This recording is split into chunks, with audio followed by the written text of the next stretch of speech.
Kementerian Perumahan dan Kerajaan Tempatan KPKT di peringkat akhir untuk mengemukakan dasar dan hala tuju baru bagi pengurusan sisa pepejal negara. Ia sebagai usaha mempercepat peralihan daripada konsep pengurusan sisa pepejal secara ekonomi linear kepada kitaran. Menterinya Datuk Seri Rizal American Naina American berkata, langkah tersebut termasuk KPKT sedang dalam tindakan melaksanakan semakan terhadap Akta Pengurusan Sisa Pepejal dan Pembersihan Awam 2007 Akta 672 bagi mengukuhkan elemen ekonomi kitaran. Jelas beliau, pelaksanaan ekonomi kitaran berupaya meningkatkan nilai keseluruhan rantaian pengurusan sisa pepejal termasuk sisa makanan yang akan mengurangkan penghantaran sisa ke tapak pelupusan. Dan untuk maklumat, penguatkuasaan Akta 672 ketika ini telah mencakupi semua jenis sisa pepejal terkawal termasuklah sisa makanan.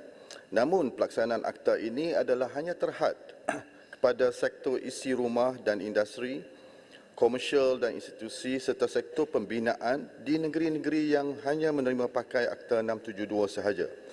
Namun tidak merentasi ke semua sektor pembuatan makanan atau industri makanan secara keseluruhannya serta hanya melibatkan sebanyak 7 negeri sahaja. Menerusi semakan semula akta yang sedang dilaksanakan ketika ini, KPKT berhasrat untuk memberi tumpuan dan mengkaji kaedah bagi memantapkan lagi pengurusan sisa makanan supaya ianya lebih sistematik dan dapat dilaksanakan secara menyeluruh. Sebagai permulaan, Rizal American berkata KPKT dengan kerjasama Kementerian Alam Sekitar Jepun sedang membangunkan garis panduan pengurusan sisa makanan. Menerusi kerjasama tersebut, kementerian akan turut mencontohi kejayaan negara tersebut dalam mewujudkan perundangan khusus yang menyokong pengurusan sisa makanan yang lestari.